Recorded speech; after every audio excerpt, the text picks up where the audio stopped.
कुंडलवाडी सोसायटीच्या सर्वसाधारण सभेत लोकशाहीचा गळा घोटला. अध्यक्षांवर उपस्थित सभासदांचा गंभीर आरोप. नांदेड जिल्हा मध्यवर्ती सहकारी बँकेच्या निवडणुकीसाठी मतदान प्रतिनिधी निवडीवरून कुंडलवाडी विविध सेवा सहकारी सोसायटीच्या सर्वसाधारण सभेत वाद निर्माण झाला. सुमारे 50 सभासदांनी उमेदवारी अर्ज भरले असतानाही मतदान प्रक्रिया न करता डॉक्टर विठ्ठलराव कुडमुलवार यांची प्रतिनिधी म्हणून घोषणा करण्यात आल्याने सभासदांनी अध्यक्ष सुनील बेजगवार यांच्यावर मनमानीचा आरोप केला आहे. सभागृहात गदारोळ निर्माण झाल्याची परिस्थिती नियंत्रणात ठेवण्यासाठी पोलिसांचा मोठा बंदोबस्त तैनात करण्यात आला आहे.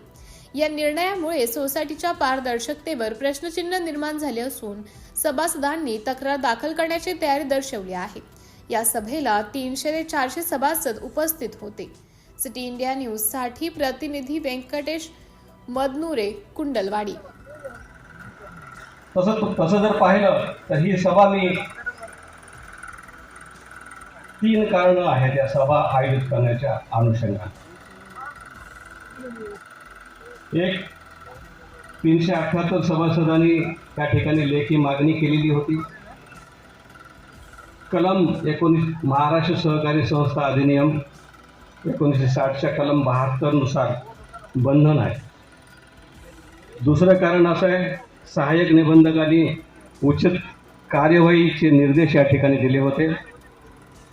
कलम 76(1) अन्वय म्हणून मी या ठिकाणी माझा स्वतंत्र अधिकार आहे, त्या अधिकारातून मी ही सभा आपल्याकडे बोलवलेली आहे. सचिव असू शकतो, समजू शकतो. एखादा माणूस निवडणूक निर्णय अधिकारी असू शकतो, मी समजू शकतो.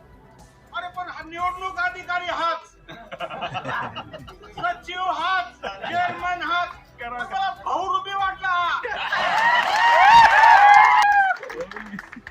हा निव्वळ भाऊरुपी आहे आणि हा भाऊरुपीला या ठिकाणी जागा निव्वळ भविष्यामध्ये देऊन एवढी विनंती करण्यासाठी. अरे संचालक, जर हे कोण असतील तर हे आपण बसलेले सर्व भाग आहात.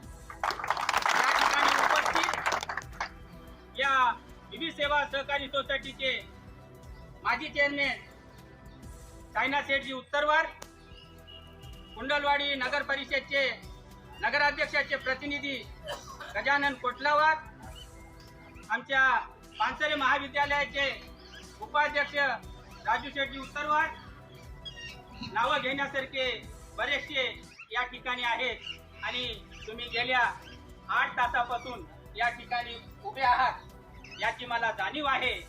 तरी पण मी आपल्याला फक्त कमी शब्दामध्ये जास्त मांडणी कशी करता येते. तर मित्र हो, दर वर्षी म्हणण्यापेक्षा दर 5 वर्षाच्या अशी लोकशाही होत नाही. तुम्ही लोकांचे मने जिंकता, विरोधकांचे मने जिंकता, विरोधाला आपल्या जवळ घ्या. असं का व्हायला याचा विचार करा. ही लोकशाहीला अभिप्राय. पण जी घटना घडली आणि कोणाचे नाव कोणी आपल्या मनानं डिक्लेअर करता येत नाही, ही लोकशाहीला जर कोणी आमचे मित्र असतील, कोणी आमचे शत्रू असतील, शत्रूला कसं जवळ घेतात. सगळ्यासाठी आहात की तुमच्या मनासाठी आहात, असं काही करता येत नाही. जे घडलंय ते लोकशाहीला अभिप्रेत नाही. लोकशाहीचं निषेध करून येऊन आपल्या सर्व सभासदांना त्या ठिकाणी सभेला बोलावण्यात आलं होतं. त्यामुळे आपण सर्वजण या ठिकाणी उपस्थित राहिलो. शिवाजी लाईन दिशीला करून लाईन द्या आणि आपल्याला या सभेला आल्यानंतर आपल्याला ह्या निवडणुकीची प्रक्रिया या ठिकाणी सांगण्यात आली. नांदेड जिल्हा मध्यवर्ती सहकारी बँकेच्या निवडणुकीला सोसायटीच्या तर्फे प्रतिनिधी पाठवण्यासाठी ही आजची निवडणूक इथं घेण्यात आली होती.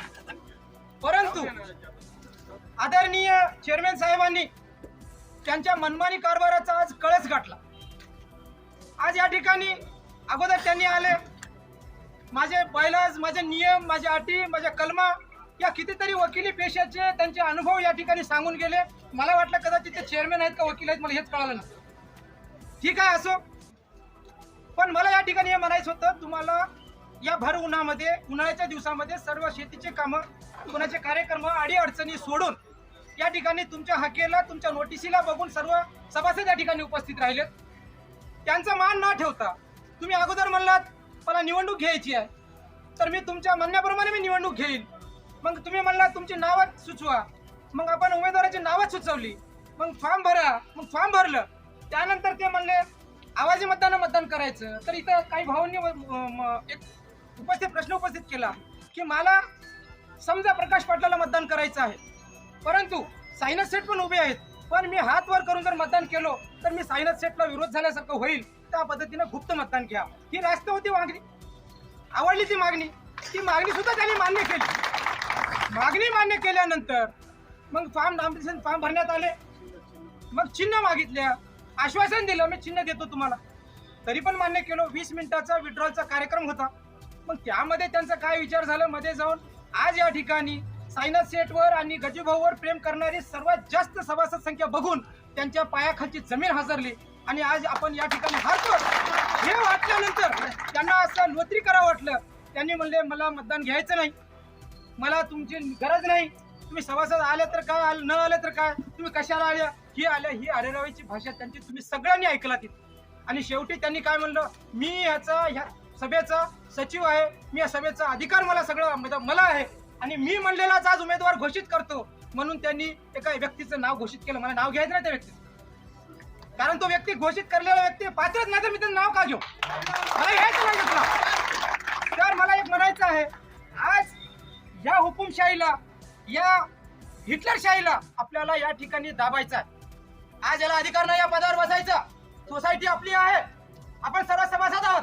आज यांना आपल्याला बोलून या ठिकाणी अपमान केलेला आहे. आपलं सर्वांना केराची टोपली केली आहे सभासदांना. आज काय करावं होती तुम्हाला, इथून सकाळपासून इथं आज 5 वाजलेच बसलात तुम्ही, काय करावं. संस्थेला एकदम पटरीवर आणणारे किंवा आपलं लिफ्ट इरिगेशनच्या बाबतीत जे काही घडलं त्याला एकदम पटरीवर आणणारे आमचे कैलासवासी KB रेड्डी साहेब, यानंतर डॉक्टर शेंगुलार साहेब यांचं नाव घेतल्याशिवाय आपल्याला राहत नाही, कारण की आता बी त्यांनी जे खरं आहे ते खरं आहे म्हणून सांगून निघून गेले. तर हे ह्या सगळ्यांना मी सर्वप्रथम कैलासवासी लोकांना अभिवादन करतो आणि तुमच्या सर्व मतदार बांधवांचं मी खूप खूप आभार मानतो.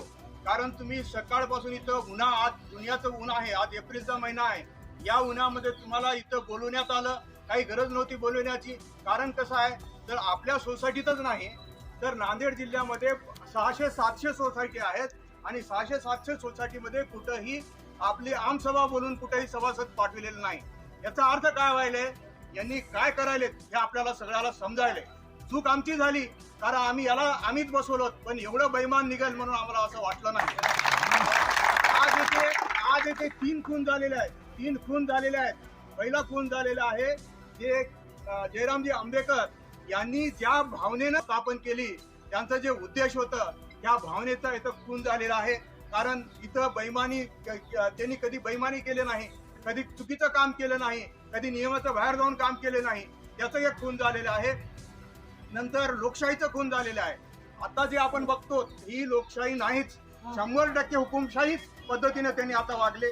कारण आता आपल्याला काय म्हणले की चिन्ह देतो म्हणले, चिन्ह द्या म्हणलं तर नाही आता हात वर करा म्हणले. आता हात वर करा म्हणलं तेव्हा त्यांना एकाला डिक्लेअर करून निघून गेले. म्हणजे हे खून आपल्या लोकशाहीचा खून आहे. असं प्रकारचं कुठंच आजपर्यंत घडलेलं नाही.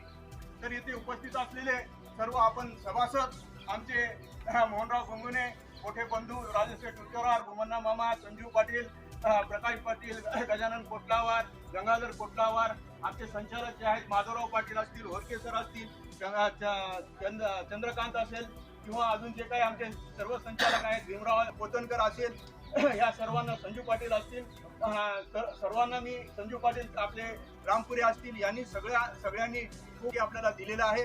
त्यासाठी आपल्याला यापुढे काय करायचं आहे हे आपल्याला लक्षात ठेवायचं आहे.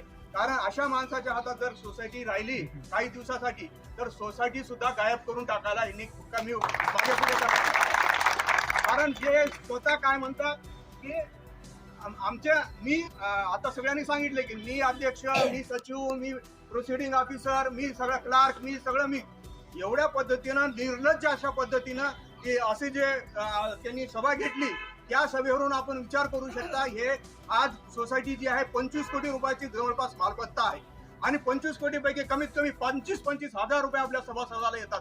25,000, 50,000, लाख रुपये आपल्या प्रत्येक सभासदाला आपला आज शेअर आहे. परंतु आतल्या माणसाच्या जर सोसायटी राहिली हे सोसायटी कधी गिळंकृत आणि असे अनेक गिळंकृत करून टाकलेले उदाहरणं आपण आपल्यापुढे आहेत. असं गिळंकृत करून टाकून सोसायटीला सुद्धा समाप्त करण्यासाठी यांचा काही वेळ लागणार नाही.